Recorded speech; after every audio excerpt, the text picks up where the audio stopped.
Hyderabad real ఎస్టేట్లో రికార్డులు బద్దలయ్యాయి. Hyderabad real estate market మరోసారి చరిత్ర సృష్టించింది. రాయదుర్గ్ నాలెడ్జ్ సిటీ భూముల వేలానికి ఊహించని స్పందన వచ్చింది. తెలంగాణ ప్రభుత్వం ఆధ్వర్యంలోని తెలంగాణ పారిశ్రామిక మౌలిక సదుపాయాల సంస్థ టీజీఐఏసీ నిర్వహించిన రాయదుర్గం భూవేలంపాట్లో ఎకరానికి ఏకంగా 177 కోట్లు పలకటం సరికొత్త రికార్డు. ఈ రోజు నిర్వహించిన వేలంపాటలో ఎకరానికి 177 కోట్ల చొప్పున ఎంఎస్ఎన్ రియాల్టీ సంస్థ కొనుగోలు చేసింది. మొత్తం 7.67 ఎకరాల ల్యాండ్ను ఎంఎస్ఎన్ రియాల్టీ సంస్థ వేలంలో దక్కించుకుంది. ప్రారంభ ధరను టీజీఐఏసీ ఎకరాకు 101 కోట్లుగా వేలం వేసింది.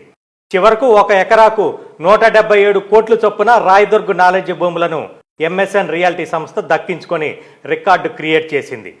గతంలో కోకాపేట నియోపోలిస్లో ఎకరా ధర 100,75,00,000 పలికింది. నియోపోలిస్ వేలం రికార్డును రాయదుర్గ్ నాలెడ్జ్ సిటీ భూముల వేలం బ్రేక్ చేసింది. దక్షిణ భారతదేశంలోనే అత్యధిక ధరకు భూములు కొన్న సంస్థగా ఎంఎస్ఎన్ రియాల్టీ పేరు నిలిచిపోయింది. నాలెడ్జ్ సిటీలో కీలక ప్రాంతంలో ఉండటంతో ఈ భూములకు ఎంఎస్ఎన్ రియాల్టీ సంస్థ ఎక్కువ ధరకు కొనుగోలు చేసేందుకు వెనకాడలేదు. గత కొంతకాలంగా రియల్ ఎస్టేట్ పడిపోయిందనే ఊహాగానాలకు ఈ వేలంతో తెరపడినట్లయింది.